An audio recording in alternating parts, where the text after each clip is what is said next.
if you're not clear on that, or if you don't really feel comfortable with the process itself in terms of how do I figure out what my goals are, get some advice, have a chat to someone, because I reckon that could be a really worthwhile conversation to be able to get that to the forefront and help you develop those goals.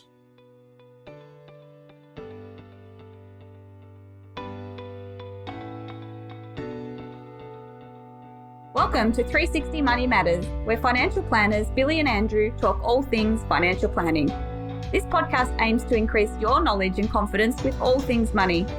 Each week, they will cover topics like wealth creation strategies, investment principles, creating passive income, paying off your debt faster, and much, much more, so you can live a life on your terms without limits. Hello and welcome back to another episode of the 360 Money Matters podcast. I'm Billy and I'm joined by my co-host, Andrew. Bills, here we are back again, a new year, a new 360 Money Matters podcast. Andrew, can you believe that we are in 2025?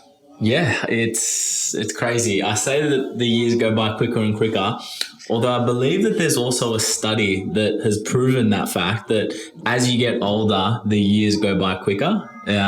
So for Billy, the years just over in the blink of an eye. Actually, I was going to say, because I age backwards and I lie about my age, it actually takes longer and longer because I'm getting younger and younger. How about that? Exactly right. Just keep going with that. Just keep telling yourself, right? So, Andrew, what are we talking to everybody about today? Yeah, so today, new year, it's a great time to revisit your financial goals. So we're going to label this one your New Year's finance solutions. So not New Year's resolutions, finance solutions. I like it. A little bit of a tongue twister. It's hard to get that one out. But look, I think a really good starting point is probably taking the time to reflect back on the previous 12 months and really, I think a few things. How did you perform in terms of the goals that you set for yourself?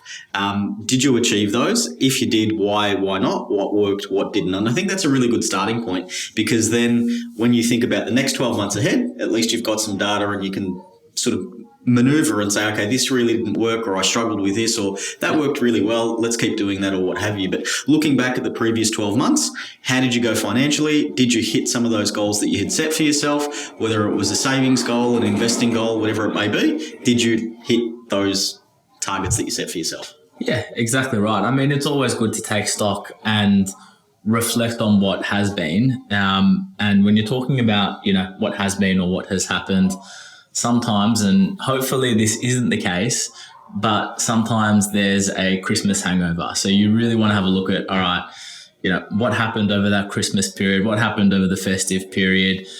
Was there a, credit card that popped out, or a personal loan? I thought you were talking about a hangover from alcohol, not from financial hangover. There we go. Okay, got it. So really you need to take stock and look at, okay, well, what happened over that time of year? Because it is a pretty expensive time of year for everyone. Yep. There's always a lot of things going on. And if it hasn't necessarily gone to plan, or if you didn't plan for it, and, there's afterpays, there's credit cards, or there's anything like that, the first thing that you really want to be doing is taking stock of that and, in essence, making sure that you're paying that off as quickly as possible. Yep. Because those debts are really things that you should be knocking off first before you look at anything else. Yeah, no, I completely agree. And one of those things that we've always spoken about, and this is probably a really good one to help highlight and indicate that, but if there is this Christmas hangover that you're talking about, it's a really good opportunity to say at the start of the year, figuring out how much money that you've spent on Christmas, divide that by, 52 weeks, and then each and every week start to contribute a small amount of money aside. So when you do get to this point in 12 months' time, you've actually prepared for it. So that's a really good way of going, okay, this is how much it is, or I spent over, and then you can do some calculations. And if you break it down to a smaller amount, hopefully it's easier. You don't end up with those finance hangovers that you're talking about. Yeah, exactly right. And within that, I mean, you want to be reviewing your budget at this time of year as well. Yep. It's a great time of year to be looking at, and a part of that is making sure that you've got, accounts set up for, things like your, not just Christmas spending, but birthday spending, gifts, all of that stuff at the start of the year. But you want to make sure that you've got your cash flow position down pat. You want to know what the next 12 months is going to look like. What's our surplus income? is it going to be 10 grand a year? Is it 50 grand a year? Is it 5 grand a year? How much are we able to save over the next 12 months so that you can then start to formulate, okay, what do you ultimately do with that money, or how do you maximize that surplus? How do you make sure that you stick to it? But if you don't know where your starting point is, or you've done that starting point a year ago and things have changed, because income's changed, expenses have changed, all of that stuff, reviewing your budget at the start of the year is the perfect time of year to do it, really. Yeah, no, I think so. Where I'm going with this, Andrew, completely different tangent, but when daylight savings changes, at least for us down here in Victoria, and they say you change, that's the time you change your smoke alarm batteries. Yeah. I'm just thinking new year, new you. And it's kind of the same thing with New Year's resolutions and stuff. You say I'm going to exercise more and eat better and stuff. But yeah, definitely budget is a good place to start. One of the things that I also find interesting to do at this point in time, I think it's a good time of year to do it. Really, a couple of things. The first thing is looking at some of those direct debit expenses that are coming out, especially with all of these subscriptions, because it's really easy for those things. They're only $15 here and $20, and before you know it, you've got all of the subscription services for the television and Stan and Disney and Prime and all the other stuff with it. So that's definitely one that's I think a really good one to start looking at. But the other one as well too is looking through some of those bigger ticket items and just shopping around. Yeah. Is there anything that you can look at? Insurance is definitely a big one. Car insurance, house insurance, private insurance, definitely a big one from there. So looking at those providers and saying, is there a better deal out there? Hopefully you've got a bit of time off over the break as well too, that you can put a bit of time and attention to it and try and find something a bit more competitive to help you really set up for a successful year ahead from a financial perspective. Yeah, absolutely. So you've got your budget, you've drilled down your expenses, you know what your cash flow is ultimately going to look like. The next step really is deciding on what your sort of long-term and short-term financial goals are. Yep. Now, this may be reviewing your long-term goals. This might just be, hey, we really wanted to be retired by the age of 55 with a passive income of X amount per year. Yep. Okay, well, are we still on track with that? Is that still relevant? I mean, is that even something that we're trying to work towards now, or is that just so far away that we're not even thinking about?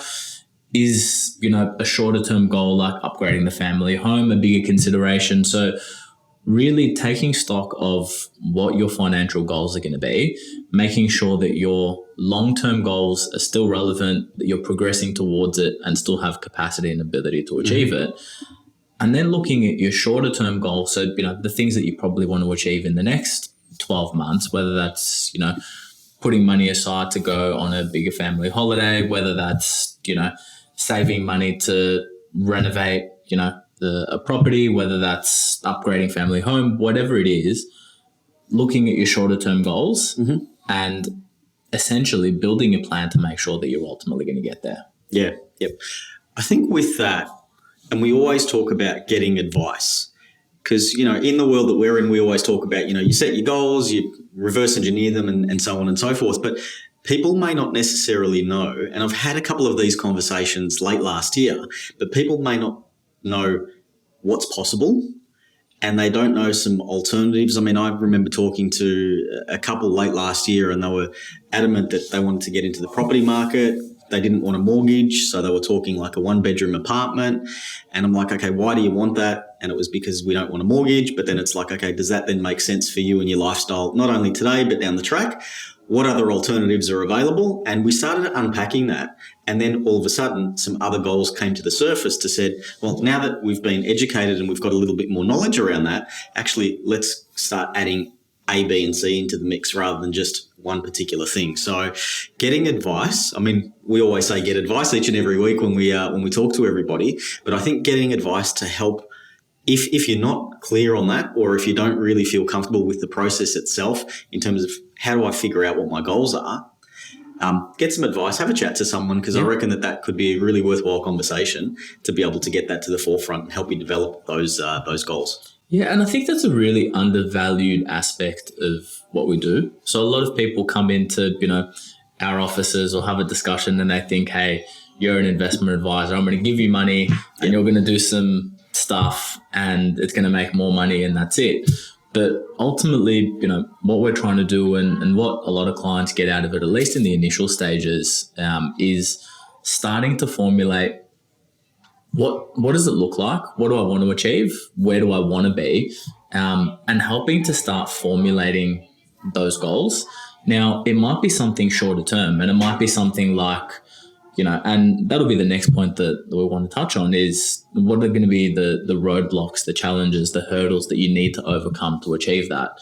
And it doesn't necessarily need to be a bad thing, right? Like sometimes, and a lot of the times, things that you expect are not the bad things and not the bad challenges. It's the challenges of, hey, we want to have a child and one person's going to take a year off work. What impact does that have to our cash flow? And not just what impact does it have to the cash flow over that period of time, but what kind of a hit are we going to take on our savings and how we're going to be able to manage it over that period of time? Or, we want to take 3 months off and travel. So there's going to be a period of unpaid leave. What does that look like? And how do you manage that rather than just getting to that point in time, realizing, oh shit, I've run out of money.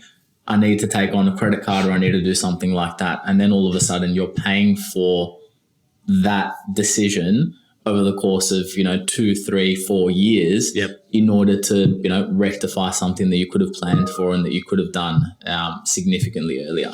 Yeah, so being able to anticipate and forecast what those potential roadblocks may be. So essentially what we're saying is in the planning stage of, what does the next 12 months look like from a finance perspective, thinking about what are some of the things that could pop up that could derail you. Yeah.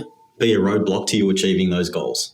I think you articulated those nicely, Andrew, but the key point really is that the greater your ability to forecast those and then have contingencies in place to be able to then offset that, obviously the better off you are. And I think, ultimately, if you're organised from a holistic perspective in terms of your financial position, then I think doing that is easier. And essentially what I mean by that is, making sure that you've got a good range of diverse assets. You've given thought to, having savings, liquidity funds, emergency funds. You've got a good understanding of your cash flow. You know what your break-even number is each and every month.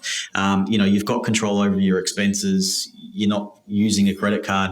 You don't have subscriptions all over the place and things like that. And I think the more organised that you are, the easier it is to actually achieve that.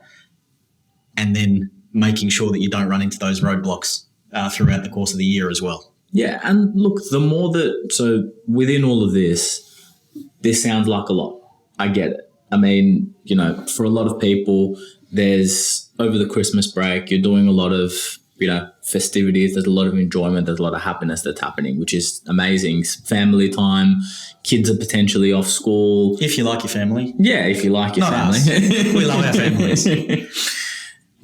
There's a lot happening. And so what this might look like is, or what some people may say is that it's too much. But it's a lot in the first instance that you do it. But in the second year, all of a sudden, you're not revisiting everything. You're just making tweaks and adjustments. And that's what your financial plan should look like. Now, whether this happens in January or whether this happens in March or whether this happens in June, whenever it happens doesn't ultimately matter. But setting a lot of people will have New Year's resolutions at this time of year. And I think that that's fantastic, particularly if you can stick to it. But set your financial goals as well while you're doing that. And just start to peel the layers of the onion back. I mean, as a first step, it might just be, let's just get on top of our cash flow. Let's get on top of our budget and then slowly progress through it.